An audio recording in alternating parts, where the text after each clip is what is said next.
Yeah, talk about it. What's up? What's the tea? Well, Talk about it, honeybee.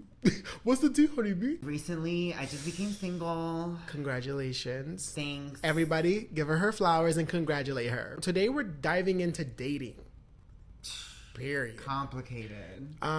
Ever since I've been back on the dating scene, since we've been back on the dating scene, it's been hell, baby. You've been in multiple relationships. First of all, wait a minute. This guy swears I've been in multiple relationships. She has. I dated 2 men shortly, officially. And one of them I was on and off with, and he just couldn't commit, so he doesn't count. Can we get into that topic? In a second. Which one? You know who I'm talking about. The one that I just said? The one. I don't have any luck when it comes to dating guys. I don't have luck when it comes to meeting people. One, being a social media influencer, content creator, whatever the fuck you want to call it. Some people find it weird or some like unrelatable, but it's just like, well, fuck you. Like you don't like someone with a personality or what? I had no luck on my end, but I want to get into the topic where you and this one story. I think everyone needs to hear this story. I feel it needs to be turned into a movie. This is going to make me get emotional, guys. So take us from the beginning, middle, and end. Okay. And this is Sin and the Long Lost Lover. Okay. Sin and the one that got away. The one that got away. You need to set them up cinematically. Okay, so it's hot. We get to the city. We don't know where to go. Something in me is telling me we need to go to Stonewall. It was your choice to go that way. Okay, yeah. One, I don't like to go to pride parades. I fucking hate it. I just hate parades. I just feel like it's overcrowded, overwhelming, and too hot, right? And we've never been to Stonewall before either. So it's not like it was like a place that we were like so familiar with and like, oh, we're dead set on that. We're just like, you know what? It's iconic, so let's just do it. I don't know why. I just felt like that year we needed to go to Stonewall. So we're walking blocks and blocks and blocks to get crowded. Like it's like a sea of people. We're walking. And then so we get like right across from Stonewall, there's a section, there's the intersection where there's like a little park. And we were right there. As we're walking through there, boom. I lock eyes with this man that's walking our direction and we're walking his. We lock eyes. I said, hi. Fucking hole. I'm such a hole. A hole? You're such a hole? You're such a hole? No, I'm a hoe. Anyways. So I said hi, and he responded, hey, and I just kept walking, right? But you were very like, oh my God, this guy, we keep locking eyes. And I was like, who, bitch? That was after I said hi. You know what's crazy is but he circled around us. Yeah, he circled around us, but I didn't know who the fuck she was talking about. And he circled around, and I'm looking at this guy, and I'm telling Chilo, I'm like, this guy keeps locking eyes with me. This guy keeps locking eyes with me. Like, we're not breaking eye contact. Girl, like, where? It was like a Romeo and Juliet. We only saw each other. He ended up giving me his number. Came right up to you. Yes. And say what you're going to do. He was like, we keep looking at each other, so we might as well say hi. Ooh. Which was so hot. And he had a little accent. He's Armenian. He was like, let me get your number. So I could look for you again. Where are you going? And I was like, oh, we're going to Stonewall. He's like, oh, I'm going to go right now, too. Yeah, we got the VIP section. We cut the entire line. We got in for free. And let me tell you, that shit was hot as the devil's dick. And I'm in there, right? Stonewall was fucking burning that day. No, it was hot. He got on the line and he waited. And we had cut. I'm watching the door. I see him come in. And I'm like, in awe all over again. He takes 2 seconds to like look for the bar. He walks to the bar. And as he's walking to the bar, we make eye contact. And I'm like, no, you're not going to make eye contact with me looking like this hot. And you're going to go to the bar first. I'm first, then the bar. You asked me if I want a drink. Period. I went up to him at the bar. And I was like, were you not going to text me? Because you saw me. And then he goes, oh, I'm sorry, I just got in. And I was like, no, I know you just got in. And it's been like 5 minutes. Why haven't you texted me? I went back to you and I said, I just made him my bitch and I told him to fucking go over here. And I was like so into it. Like I was so attracted to him. Like his body type was so me. His accent was like melting me. And it was the first person that I ever like was like talking to like that wasn't Latino for once. And so I was just so into it. Like it was new. It was a new experience. We're talking about growing up in Queens. We're like into each other. There's like a banter, but he's like loving the sass. He's loving that I'm animated. He's loving that I'm extra. he just found that so cute and endearing that he was just like so mesmerized by like how I looked. Not to come off cocky, but this is how this guy was. I'm not even like painting a picture. Like, that's the story. Yeah. So as we're walking up the avenues, at one point, Sin's like, let's ditch him. Okay, so you're right. I was like, let's ditch him. And I let him walk a couple feet ahead. Yeah. And Chilo was like, no, let's not ditch him. Let's not ditch him. I was like, no, let's ditch him. Like, I'm done. Like, I was like, we're not about to do this. He turns around. He goes like this. And we just start walking with him. Again, all over again. But as soon as only because of me. I swear, because I wanted to leave. And I go right by his side, and I'm telling him my feet hurt. He offers me a piggyback ride. I get on his back, and he's carrying me. And I'm just walking by myself. And I'm just third wheeling by myself. So we decided, like, hey, like, you know, like, we should just go home. It's getting late, whatever. And so this guy stood there by you as we got our cab. So he texts me, and it's like 2 days later. He plans out a date, and I check it out. And I text him, and I go, hey, like, I think I'm gonna like this too much, because throughout this time, I'm finding out that, you know, he wasn't born here. He was born in his country, and over there they have different beliefs and they have different laws, and, like, you know, certain things are taboo. So, like, a queer relationship like this would be too taboo for him to, like, bring around his friends and his family, because everyone that he knows in his inner circle has come from, like, back home. And, like, I can never judge someone that has those types of traumas and stuff like that. So, and I never did. But I just knew that I was going to like it too much. And I just didn't want to get caught up. Because I was already getting caught up. Because that's how magnetic we were. And so I said no. And he was really sad about it. And he told me, like, to hit him up, like, whenever, you know, I felt like I was ready to. And then I think it was, like, a month later, I don't know, something. And so a month later, he just came up, like, casually between a conversation of you and I. And talk closer. And somewhere along the lines, we both had convinced me to, like, hit this guy back up.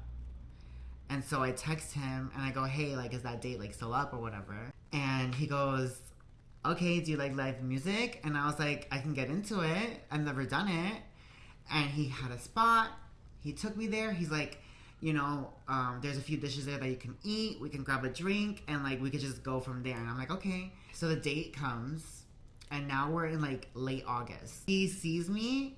And he speed walks with the biggest cheesy smile on his face. And he just opens his arms and grabs me and gives me the biggest bear hug.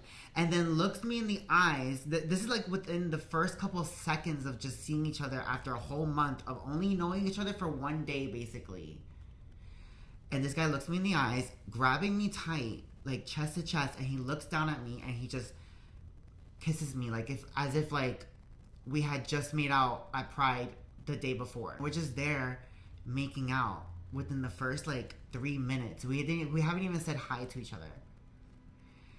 And then he lets go and says, hi. And we walked to the dinner. And before you know it, date number 2 came. Date number 3. We started seeing each other twice a week. Then seeing each other 3 times a week. Then he started sleeping over. It got complicated after that. I knew this guy loved me. He knew that I loved him. We just never said it to each other. We never officially got together. But, we were basically dating and we were basically just seeing each other for a very, very long time. We were on and off for 2 years and called it off about 3 or 4 times. But everything in my gut told me that I wanted this man in my life. A constant, endless cycle. We would, be together for, 3-4 months, stop talking for, 1 or 2. And then, go at it again. And go at it again. We just couldn't let each other go. We just couldn't do it. Yeah.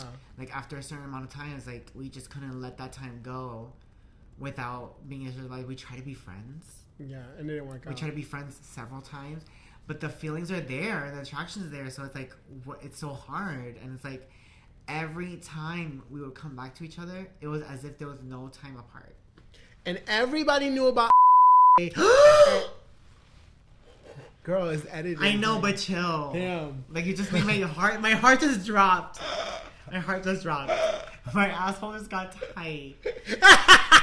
You should just bleep it. I'm gonna bleep that part. My asshole just got tight, guys. I'm just gonna say that. Holy shit. And everybody knew about this guy. Everyone in my life. He started integrating into like personal life and my like friends and and like friends. different circles of friends. And then everybody knew about the story, like the love story. And so everybody, even to this day, would be like, "Oh, what happened to so and so?" And it's like a curse. I couldn't because escape him. You cannot escape that. I still can't because I'm still talking about him. This story is like a love story that is cinematic because it's like everything is perfect. Everything is perfect. Textbook perfect. We were perfect for each other. When they locked eyes. When you were around them, you were the third wheel. I was the third wheel every time. No, when you were around us, people didn't exist. Like there was no one around us. Like it was just us two. Like we were just so we had our own bubble. Like we were in our own little love bubble. But this guy just couldn't commit to me, and I understood why. And it's like he takes his trauma from like, you know, cultural differences. Exactly. And like he just couldn't commit, even though he admitted to me that everything is there. Like I'm not missing anything. I check every box for him, and it's like he checks every box for me, and we actually exceeded what we wanted in a partner. Because, like, you know, sometimes you just settle for the boxes that you choose and have them checked off. But it's like we had more boxes that they were interested in and I was interested in. And it just, like, worked. Like, it just worked. And everything worked. And I just, like, was obsessed with this man. And he was obsessed with you. Obsessed with me. Oh, my God. When I cried, this man would be so sad. And he would never cry, but I can tell how hurt he would be just by me, like, pouring my heart out and telling him how hurt I was. That's a fact. Because I was hurt the entire time. Yeah.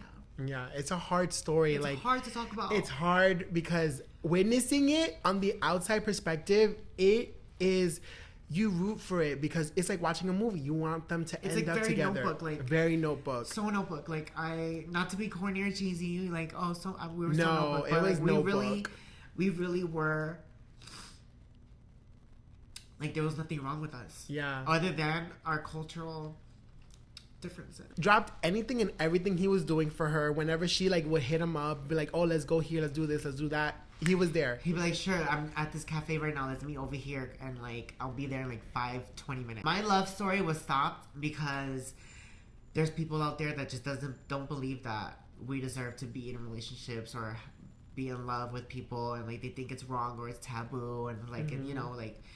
But he said, like, you know, his family and friends wouldn't disown him, but they would definitely look at him different, maybe treat him differently, like a smidge where it's gonna be noticeable. And it's like, I also didn't want to put him through that either, but I just couldn't let him go, and he couldn't let me go. But it's like, at some point, like, you'll do anything and everything for that love that you want. This guy didn't know what PDA was. Like, we would be in public, and he would grab my ass, he would hold my hand, he'd hug me, he'd kiss me, he would, like, tease me. Tongue you down, bitch. Tongue me down, like, you know, like... You were his girl in public. Yes, like, he made sure that everyone knew that I was with him. Mm-hmm. And likewise, like, I made him feel the same way. Mm-hmm. And whenever I needed a need to be met, he would meet it. The only thing that fucked us up every single time was that after a couple months and, like, we're just back in love and... we couldn't be friends, and we just had to fucking get back into whatever situation that we were in. And it's like, we're back to not seeing other people, but it's like, where's my commitment? If we're not seeing other people, and, like, you love me and I love you, like, where's my commitment? And he just couldn't give it to me. And so, last year, around this time, I finally had enough. And I just couldn't do it anymore. It was really tearing me down. And I haven't felt like that in a very long time. And I didn't want a man to, like, put me in that space. As queer people, nobody should put us back in a fucking closet. Yeah, and... no one should make us feel any less than, period. He would parade me around the town. It's just, like, not around his friends or family. And that, to me, always messed with my head because, like, we were basically doing everyday relationship things. But I just wasn't in a relationship, and I couldn't settle. But good for you that... Yeah. Like, I was, like, strong enough to, like, let him go. But yeah. It took me a long time, and I just want to, like, let everyone know that, like, if it takes you a while to let someone go, it's okay. But as long as, like, you know that you have to put yourself first at some point. And so I did. And I had a really hard conversation with him, and I was just telling him, like, this time, it's it. Mm-hmm. Okay. Do you need tissue? Okay. We'll take a break. I felt like I found love. We both found what we wanted in a partner. And there was just one thing holding us back. That reason was always going to split us up. And I'm over him. It's just hard to revisit. Those types of moments make you feel like you being who you are as a person is wrong. Yeah. And it's not fair to put that on anybody. People like him who allow family members to dictate and control how he feels about someone else that he really cares about. It's just that I understood where he was coming from. Yes, but there's enough understanding. It's just the fact of like, you're really going to let me go because you don't want to lose family members? Well, maybe that's not your family. And he didn't want to let me go. For me, it's like, I'm going to fight for mine. Like, if I want somebody, like, you're not going to be dating your family. Like, you got to find love. And if you found love in her, like, why wouldn't you commit to that?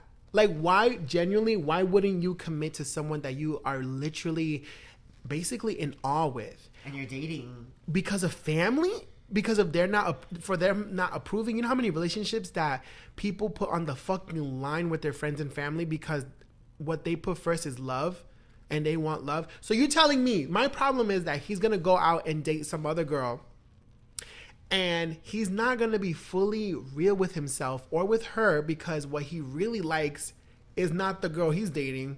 Are girls like me. It's girls like Sid. But the thing is that he never was able... It's Sid, period. Even with a cis girl, he's told me he's never had this type of connection with anyone. He's told you he never had the connection with anyone, period. And I am like... So why not me? Why not just choose me? Why not? Choose me. Love me. No, but in all seriousness. I know you want me and I know you love me, but just choose me and make me yours. And he just couldn't do that. Yeah. Dating has been rough lately. Dating is trash. Our dating experiences are different. I still get ran through the mud. Like, people just don't end up respecting Ran through? me. You still get ran through? Bitch, not like that. Not like that. Like, I ran through the mud. Bitch, she said she got ran through. Okay, bitch. Nah, listen, I have this one spooky story that I really would love to tell, but I don't know if I could tell it or I should tell it. With the what? The guy. Oh. Because we're on the topic of dating, I'm going to make this story short and sweet because I can't really go into details of what exactly happened.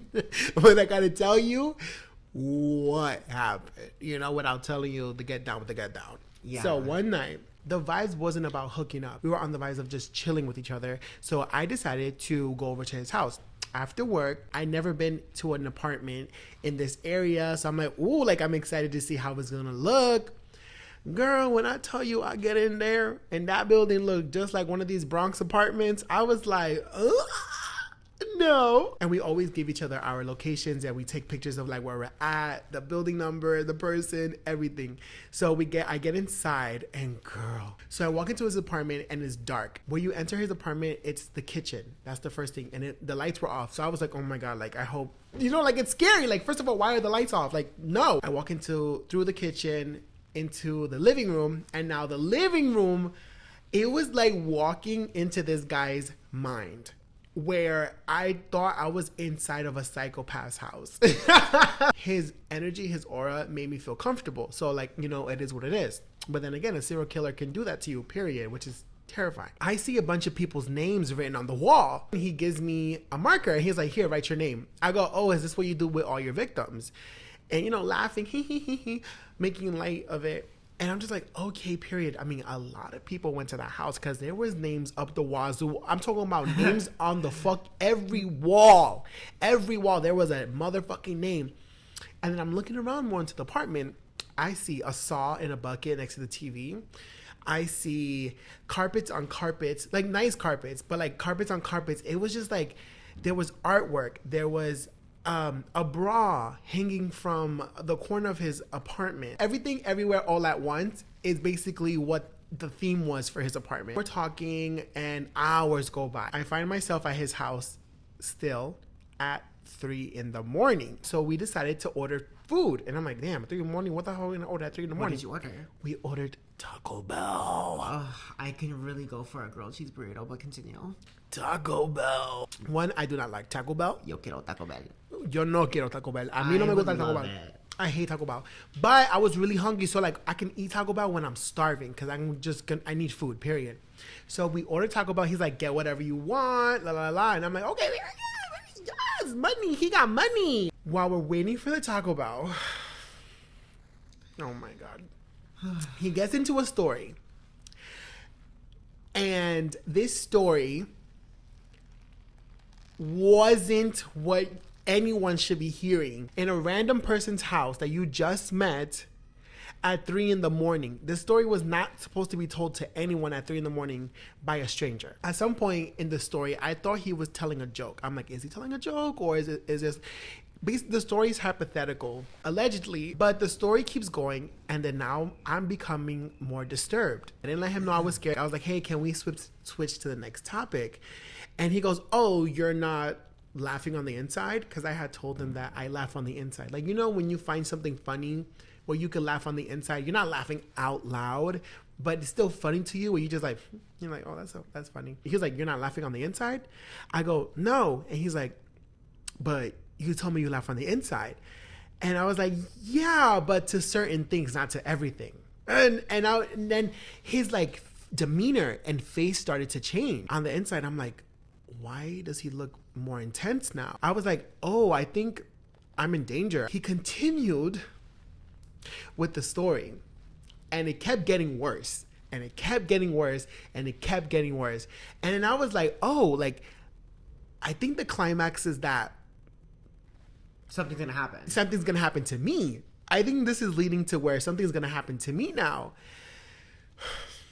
And I wish I could tell you the story, but it's too much. I don't want to put it out there. I just don't think I should. And again, I go, hey, like, I just prefer if you just don't continue. Like, I feel uncomfortable now. I just don't want to hear about that. My fight or flight is to be very kind and not escalate someone. I was just being very soft. I don't know how you could do that. I was being very... fight or flight is like fight. Yeah, but I was being very soft-spoken because I'm like, please, don't, like, I don't want to escalate anything if it was getting there because I want to play stupid. He stops. And now I'm in his house at 3 fucking in the morning waiting for Taco Bell. And now I have it in my mind that someone else is delivering the Taco Bell that he knows, and that Taco Bell is now poisoned. And basically to like knock me out, and then the person that's gonna, this is like, you know, all the things that you're spiraling. I'm spiraling. So now I'm like, the person that's gonna bring the Taco Bell is gonna probably come and kidnap me. Now there's gonna be 2 men in this house, and they're gonna, and this guy was big, and I'm like, bigger than me, and I'm just like, oh my God, like, I went from lounging slouched on his couch to like, from this to like being alert. Bitch, when I tell you I was pinpoint straight on the edge, I wasn't even on the cushion. I was on the edge of the fucking hard edge of the fucking couch, ready to book it. We know. My nerves were like this. So when Taco Bell gets there, I'm like, I think this is my moment to get out of his house. I'm like, get out of his apartment right now. Like, the moment he opens that door, just run. That was literally my thought. Okay, and I'm sober, guys. So, like, that was what I'm thinking and spiraling. And so he gets up, and I'm like, should I just walk out? I grabbed my purse and everything. I grabbed all my belongings, and I just perched it up all on me. And I'm like, should I get up? I don't get up. Wait, I don't know. I would have gotten up. I would have been like, hey, I'm going to go. It's getting later. I should have said that. I don't leave. He closes the door, he comes back, and now I'm like, oh my God, like, so remember the kitchen is dark, and I'm like, oh my God, is the guy waiting in the kitchen? You know, when your mind starts spiraling and you're fearful for your life, there's endless possibilities that can happen. And so I'm like, is the other guy in the kitchen like waiting to attack? Like, are they trying to? That's what I was thinking. Like, imagine being on a date and feeling all that within just a few hours of being with this person. Yes. I don't know how you did it. It went from I'm with it to like, oh my life. He brings the Taco Bell inside. We sit down and like he can now read my energy shifted completely, and bitch, I'm taking nibbles of my fucking Crunchwrap Supreme. I bought a Crunchwrap Supreme because I'm like, oh my god, that shit was slapping so hard. That shit was slapping so hard. That Crunchwrap Supreme. Wow, I feel so sorry that I did not finish you. Taco Bell, please sponsor us. Sponsor us. But listen, that Crunchwrap Supreme hit so hard, but because my nerves were so shot that I could not eat, because then I was fearing the food was toyed with. Over dramatic, yes, but never too dramatic, period. And then you couldn't read him though. That's why. And so then I'm like, yo, like, did someone tamper with this food? Like, I just, I was scared. So I was like, fuck, now I couldn't eat the food. For what I'm gonna say and give him grace, I read the energy behind him telling that story completely wrong. Because he had told me that he would say things because he is on a spectrum and not realize that he shouldn't say certain things, and now then he makes people uncomfortable. And people had told him, hey, like, you shouldn't be saying stuff like that. And he's like, really, why not? But he doesn't get it. He doesn't get the social cues. He doesn't get social cues, but eventually he gets the social cues when someone steps in and tells him. It's like really delayed, right? Yeah, it's very delayed, and he has to be told, like, hey, like, that's just not okay to say. So we're eating Taco Bell, and he caught on to my energy, and he softened up. He's like, hey, I can tell, like, your whole energy shifted. He's like, my job, if anyone's in my house, is to make them feel safe and protected, and I feel bad that you don't feel that way right now. He's like, was it the story? Yeah, he was like, was it the story? And I was like, yeah. He's calming me down, which I liked. We finish our food. We end up like cuddling.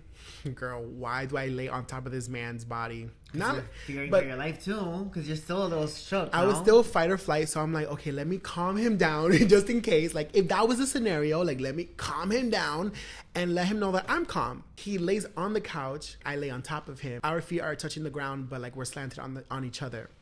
And now he's holding me literally by my neck like this. Not like this, but like this. And I'm not gonna lie, I felt comfortable. I felt safe enough to like just lay there. And so we just ended up falling asleep.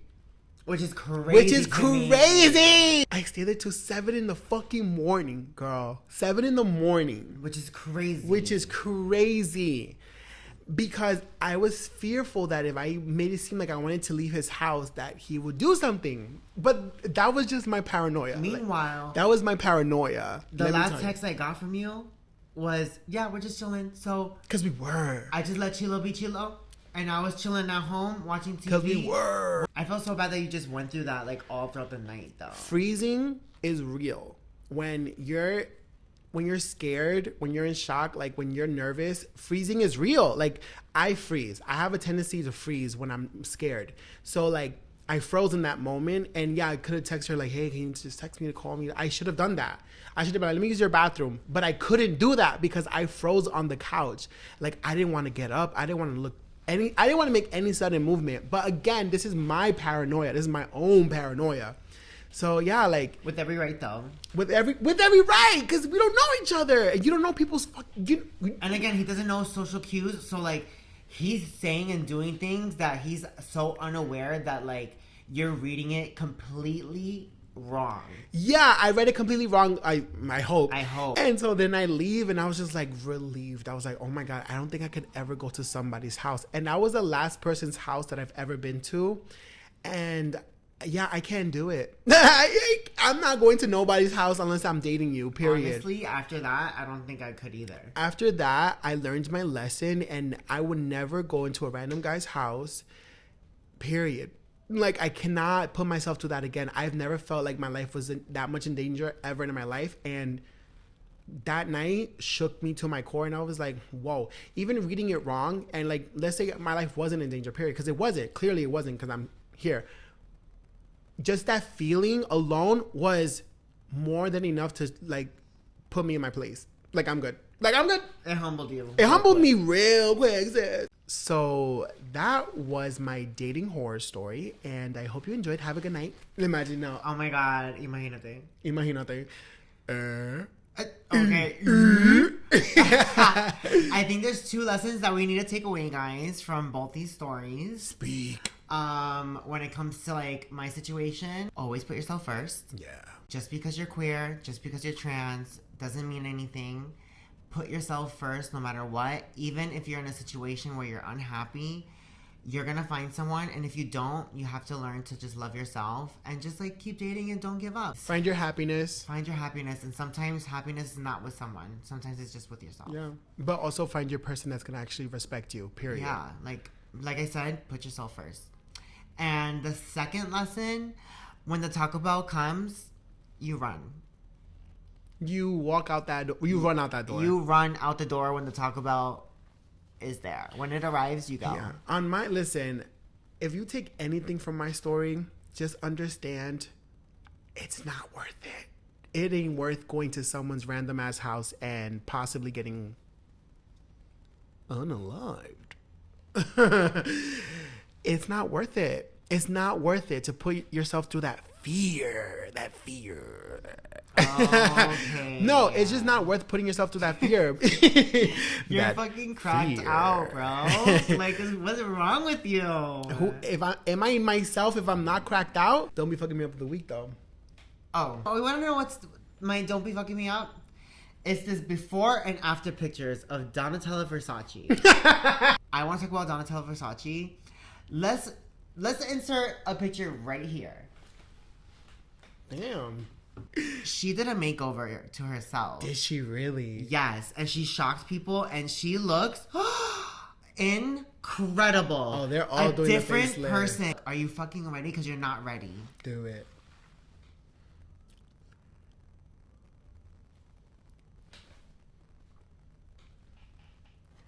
I'm sorry, but like when I get older, I need that same doctor. Wait, no, I actually was speechless for a second. No, here. You're fucking kidding me. That's not her. That's her. That's not her. That's Donatella Versace. Oh! They're dissolving, they're lifting, they're snipping, and they're doing it right, and they're doing it gracefully, and they just look really good. Yeah, because Lindsay Lohan used to look like that. and now looks like what's going on over here? Did you see Adriana Lima? She had a facelift too? Remember, she was a pillow face. She was like turning into a pillow face because she just kept injecting. Okay. And now she's back to looking like this. Girl. She looks like she never changed. So the lore about the facelifts, basically these celebrities are doing it all at the same time. So every snip, nose, hairline, under eye, lip, cheek, jawline, everything, buccal fat, everything gets removed, snipped, rearranged at the same time so that the face aligns perfectly and looks younger. They're doing it all at the same time. So they're in there for hours doing their entire face. But baby, period. I personally do not see anything wrong with it. That's my don't be fucking me up. You're welcome. The whole Ozempic, facelift, face changing thing has been going on right now. And like, have y'all seen Christina Aguilera? What I believe is going on is that there's a major pressure to look perfect, skinny, model-esque. All these women in Hollywood are just getting all the work done while the men look the same. They don't even they age and they're still praised. Oh yeah, that's what I mean. They look the same, but they're aging and they look worse. Like there's celebrities that I'm like are getting roles that look like shit and homeless. I'm not gonna name. And they're having the most beautiful wife. I will not name any names, but there's some actors out there that just look like shit, old men, and they're not told to get a facelift, look hot, younger. Like some of them do. Some of them look like that because they got work done. Some men do get the work done, but they already looked hot or they look good. Yeah. But there's just people who just let themselves go and still get roles, and it's like the double standards in the industry is disgusting. And also, like that's why even the Substance, the movie that we spoke about last time, it touched down on that. Which, like, yeah, you should still go watch that. Yeah, you should definitely go watch that movie. Period. My don't be fucking me up. Also, is the fact that TikTok might be banned. I'm not gonna get oh into my that, God, guys. but that's heartbreaking to even think about. So sad. A lot of brands, a lot of small companies, influencers, people who depend on TikTok to like make their money, their monthly budget for paying their rent and their bills and period. They're not gonna have that if it just gets taken away from us, which is really sad. But you know, that's why we all gotta move to YouTube. Move to YouTube and Instagram, period. This is why y'all need to watch our episodes fully. And if you made it to the end of this episode, we fucking appreciate you, brother. I love you guys. I just opened up in a way that, like, I hope you guys appreciate. Oh, ow! And I fucking appreciate you, babes. And I appreciate you, and I love you too. And I love you, babes. You're gorgeous, babes. I know, babes. Go, give me your best UK accent. I heard she was sleeping with Melissa's father. Hello, my name is Emily. And I'm here. I'm Melissa's best friend. I've heard Jennifer has been sleeping with Melissa's father. I mean, that's just disgusting. You just don't do that. It's mad. It's just mad. Guys, if you're like OGs, you know where that's coming from. Listen, I really want to go to the UK so fucking bad, bro. One day, we'll have fish and chips. Fish and chaps. Fish Well, and chaps. I'll have fish and chips. Vegan fish and chips for me. I'll have that. Good. Yeah, but you know, I've always said that I was gonna marry a UK-ish man. UK-ish. UK-ish.